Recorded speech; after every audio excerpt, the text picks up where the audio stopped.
This is exactly how they described it in the Spanian video. Remember in the Spanian video when he was talking about how Logan and the aboriginals was going at it with the with the Pacific Islanders? Yo, that's crazy. He described it like he hit it right on the nail. Like, what?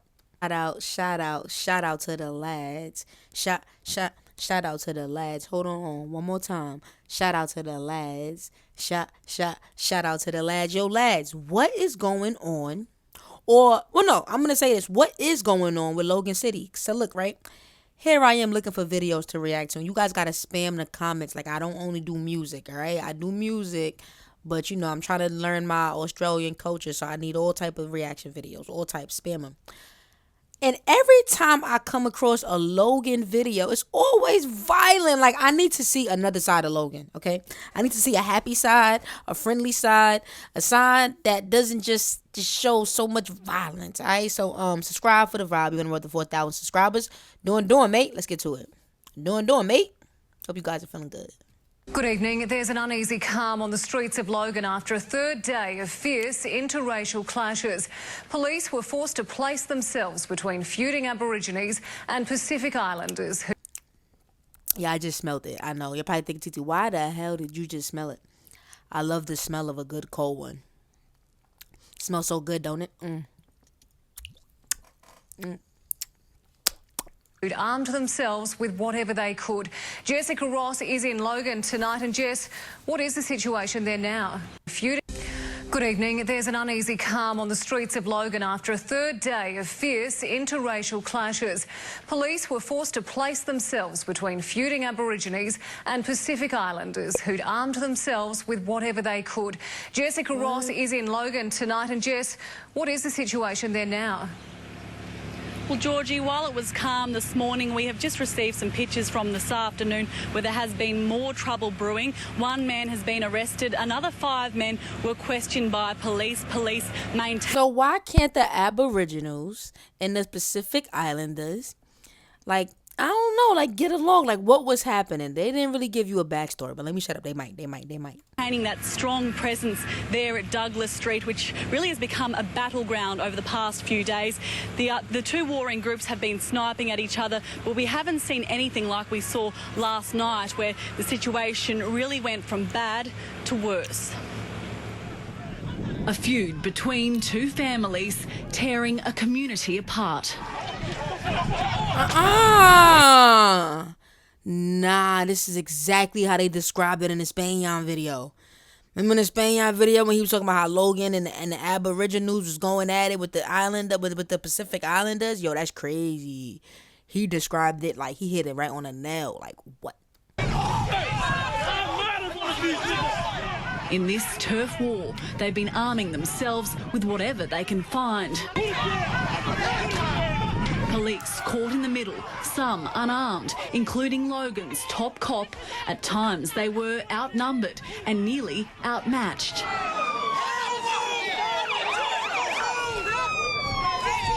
The Indigenous community is still mourning the loss of local teen Jackson Doolan, who was hit by a train last month. Despite repeated assurances by police that his death was an accident, Pacific Islanders are being blamed. Jackson's mother taking part in last night's clashes, her anguish clear.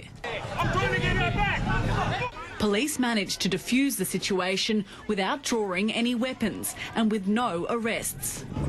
Oh, that's good, because in America, it would have been all type of weapons drawn. That's why I was so confused. At some point, I didn't even think that Australian cops had weapons because they never take them out. Like, you literally got to be smacking the shit out of an Australian cop for him to finally put out his gun. Like, you could be walking toward them with your hand like this, like, I'm about to smack you, and they still won't put out their gun. Like, they really are nice individuals when it comes to, like, putting out their gun. Under the circumstances, I said the last thing we want is for those two groups to get together, and it would have escalated from there. They formed a blockade. All right, if you have any dramas here, get straight on the radio. It remained in place this morning. While community leaders are calling for calm, neither group is accepting blame. So we're not the ones that are doing anything. We're only there to protect the home and the kids and the people that are in it. The boys are only responding every time they keep taunting the boys. The safety of our families is number one. So at the moment, no. Not backing down. No. You see more of this happening because It won't stop. The community as a whole hopes he's wrong. No, that is like, what? And it's still going on like that still to this day? Georgie, certainly no one wants to see a repeat of what we've seen over the past few days. Not at all. We are heading into a fourth night of tension in Logan. Jess, what is in place to keep the peace tonight? Well, police... They've been dealing with that shit for 4 days? Nah. Just imagine. It's been going on for years. But when it first started like building the tension, they had to go through that every day. 4 days consecutively. That is crazy. That would drive me crazy. Like, imagine if you live there. You going to war every day. You just, as soon as you leave work, man, let me go get me a stick, because, you know, the aboriginals, we at war with them. Or if you're aboriginal, coming home from work, I'm tired, mate. I want to give me a nice cold one. Oh, no, I got to go to war as soon as I get back to the house. Nah, I couldn't live like that. Police are maintaining their strong presence, and they will remain there until they are absolutely confident that the situation is under control. But of course, today we've seen the political fallout from all of this. The state government has been criticised over police numbers. There's been talk of a summit to try and bring the community leaders together to work on a solution. And today we also heard from the residents who haven't been involved in these clashes but still deeply affected. Wayne and Sally Archer weren't home when their front yard became an armoury. Their fence palings, the weapons. A little bit horrified. Not that. Yeah, I thought it was like, you know, their house that they used the sticks from. How they gonna take the wood from somebody else's fence? That's mad disrespectful. Imagine you finally come home from a long day at work, your fence off. Yo, that's messed up though. No funny shit. Because I looked on the news and that's my house. Just a little bit annoyed, that's all. Their neighbours are furious over the ongoing trouble in their street. Jackie Adams now protects her home with a pick. And I'll use it if they jump my fence. Yo, all right, got the OG lad in the building. She like, and I'll use it. Yeah, okay, lad. I am ashamed to be part of my race. You can't even walk out your back door unless you get stabbed or robbed. They want to move out, but the Premier has troublemakers in his sights. He says the state government will consider relocating some of those involved. There will be a response that actually deals with the underlying causes as well as the inappropriate behaviour we're seeing. Specialist officers from Brisbane had to be sent in to bolster numbers. More police have been promised for the region, but they haven't even started training. The extra 100 officers have to go through the academy process. We identified that previously. Police have also defended the lack of arrests, saying it would have only inflamed the situation. Arrest for... I ain't gonna lie, I don't blame them. Once you start arresting folks start getting angry, start hitting. I like how Australian police handle their shit, I ain't gonna lie. Police is always the last option. Meanwhile, the Mayor is organising a summit to prevent the city's reputation from sliding further. This is a shameful look, and it's brought our city into disrepute.